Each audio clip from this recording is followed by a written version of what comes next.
yo me compadezca. Así que no depende del que quiere ni del que corre, sino de Dios que tiene misericordia. No es un mérito, no es un esfuerzo, es pura gracia. ¿Ok? Es una verdad que va de la mano con la responsabilidad. Siempre va a ir la responsabilidad de la mano. Vamos a Romanos 10, versículos 11 a 13.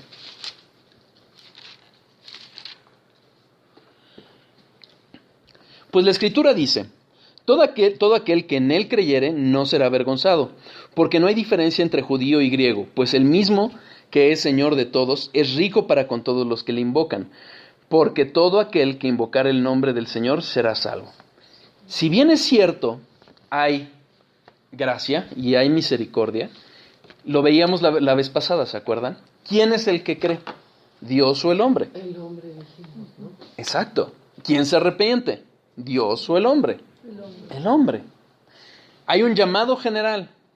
Hay una forma en que finalmente implica que el hombre tiene una cierta capacidad para ir hacia él. Nunca lo va a hacer. Ahorita vamos a verlo por qué. Porque su voluntad es contraria. ¿Ok? Pero finalmente el hombre es responsable. Y tiene ese llamado a creer en su Hijo y arrepentirse de Dios. Pero es tal el aborrecimiento que tiene a Dios que no lo quiere. Ayer veía un video de cómo una persona le predicaba a una pareja gay y les empieza a mostrar y les empieza preguntando, oye, ¿tú qué piensas? ¿Hay vida eterna o no? Uno decía que sí, el otro que no. Y les empieza a platicar y los empieza a cuestionar qué pasaría si finalmente la realidad no depende de lo que nosotros creemos, sino la realidad es lo que es. Ah, bueno, pues eso sí es cierto. Entonces, si esto fuera así y fuésemos capaces, el cielo siendo real y el infierno siendo real, ¿a dónde creen que se iría? Y entonces, a través de los 10 mandamientos, realmente usando solo 3, les muestra que ellos se irían al infierno. Y después de eso, sin mencionar la cuestión de la sexualidad, y después de eso, les habla de Jesucristo. Les habla de Jesucristo y uno de ellos dice, ok, lo voy a pensar. Y el otro, no quiero. No, yo creo que voy a reencarnar en una planta, en lo que sea, pero no. Y así somos. Ahí está. Estamos llamados a creer todos, estamos llamados al arrepentimiento. Pero es tal nuestra necedad que no queremos. La condición natural del hombre así es. Dios finalmente va a obrar sobrenaturalmente, versículos 17 y 18. Porque la Escritura dice a Faraón, para esto mismo te he levantado, para mostrar en ti mi poder, y para que mi nombre sea anunciado por toda la tierra, de manera que de quien quiere, tiene misericordia, y al quien quiere endurecer, endurece. ¿Qué es lo que sucede? Finalmente, nosotros en esa moneda que vemos, que está el lado de la soberanía y el lado de la responsabilidad, nosotros solo vemos la responsabilidad. Y nosotros somos responsables frente a esa parte. Dios obrará sobrenaturalmente. Y sobrenaturalmente Él tendrá misericordia de los que tengan misericordia y endurecerá a quien endurezca. ¿De acuerdo? Ese es el obrar de Dios. Pero si a pesar de toda esta realidad que está mostrada, tenemos objeción, fíjense en el versículo 19. Versículo 19 de Romanos 9. de Romanos.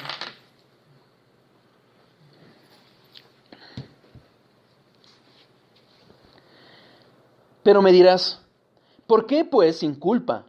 Porque ¿quién ha resistido a su voluntad? Entonces ahí vemos otra vez el argumento, ok, ya sé que hay responsabilidad, ya sé que Dios es soberano, el hombre peca, y todavía el hombre, y aquí está narrando esa discusión que muchas veces tenemos internamente, bueno, ok, pero si nadie puede resistir a la voluntad de Dios, entonces ¿cómo es que hay responsabilidad? ¿Sí vimos ahí la pregunta? Veamos la respuesta. Versículos 20 a 22. Mas antes, oh hombre, ¿quién eres tú para que alterques con Dios?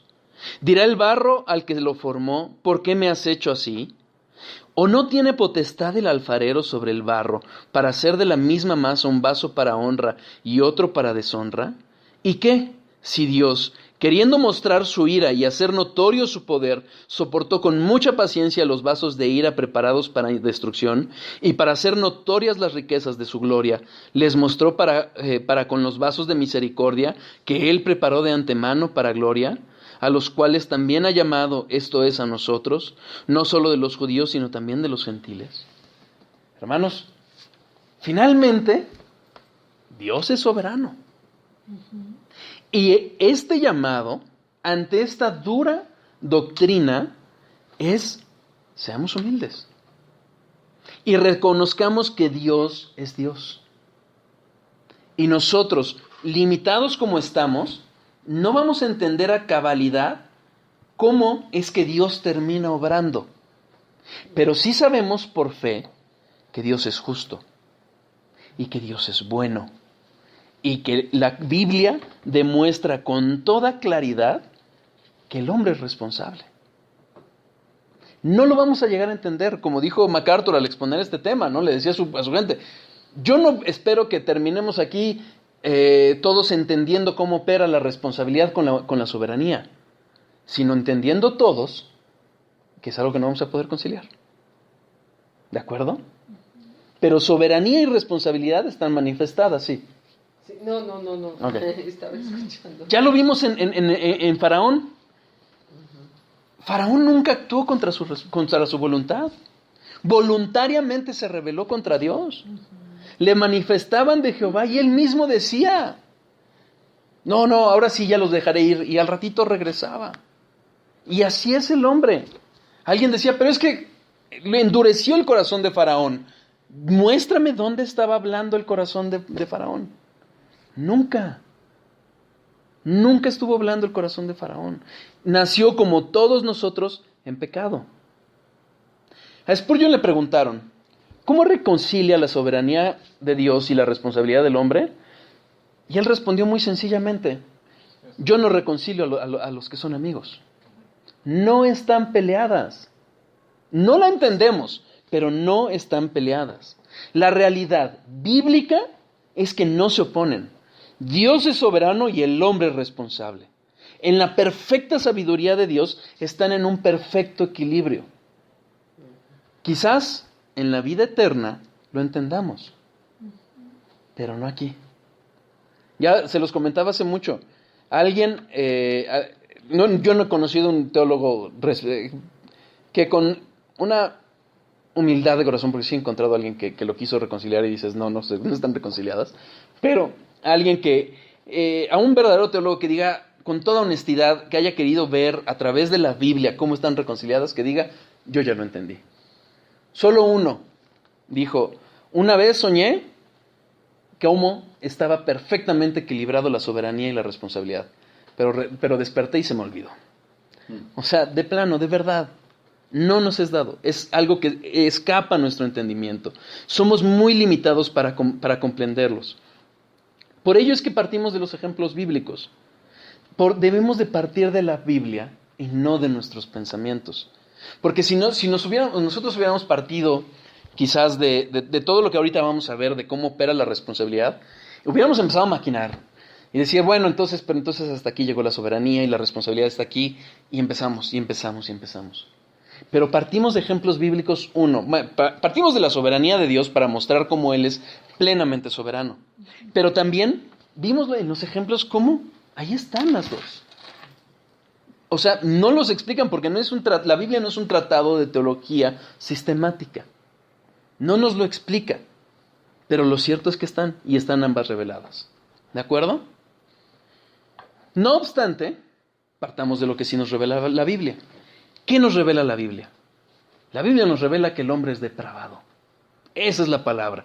Todos somos hijos de ira. Efesios 2:3.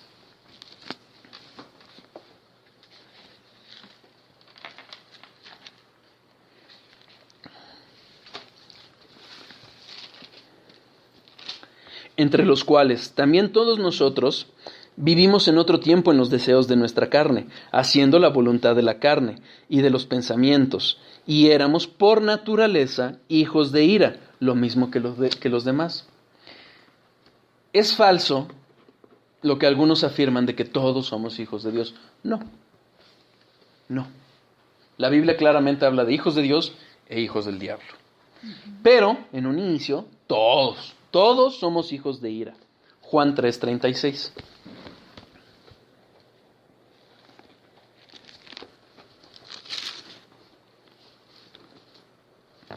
El que cree en el Hijo en el Hijo tiene vida eterna, pero el que rehúsa creer en el Hijo no verá la vida, sino que la ira de Dios está sobre él. Nadie nace siendo cristiano, por mucho que lo que se dice de que hay es cuna cristiana, no. Todos nacimos siendo hijos de ira. Por eso la diferencia. Quien cree es un acto posterior. Pero quien se rehúsa a creer, es decir, no quiere saber de Dios, continúa bajo la ira de Dios. ¿Correcto? La verdad es que si se nos hubiera dejado a nosotros, a cada uno, el libre albedrío que algunos quieren decir, la verdad es que todos estaríamos perdidos. Romanos 3:11.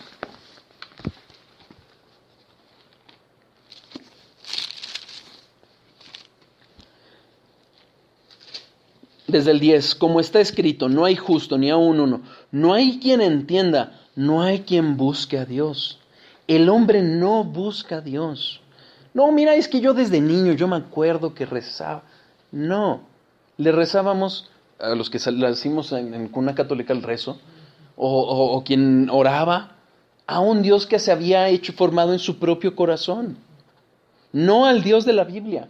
El Dios de la Biblia se opone al hombre. Nosotros, si no fuera por la gracia de Dios, lo rehusaríamos. Todos acabaríamos en el lago de fuego. Esa es la realidad. Porque rechazamos a Dios. J.N. Darby dice: todos los que jamás han sido profundamente redarguidos de pecados, todas las personas en quienes esta convicción está basada en grandes pecados externos, creen más o menos en el libre albedrío. ¿A qué se refiere? Miren, muchas veces cuando uno predica y habla del pecado, ¿cuál es la general percepción que tiene la gente? No, mira, yo no he matado a nadie, yo no robo, yo no le pego a mi esposa, yo no adultero. Pero mentiras, piadosas, mentiras blancas, el desearle la muerte a alguien es como matar, así lo dijo Jesús, es asesinato. No nos vayamos tan lejos. ¿Qué dijo Jesús? ¿En qué se resume la palabra? En 2 grandes mandamientos: amarás a Jehová tu Dios con todo tu corazón, con toda tu mente, con todas nuestras fuerzas. Hermanos, ¿en qué momento del día ejercemos realmente eso? Todo lo demás es pecado.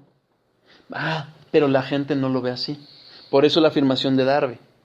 Es que no, la gente no es tan mala. No, sí somos bastante malos. Somos bastante depravados. Es por ello que se habla de una condenación universal. Juan 3:19.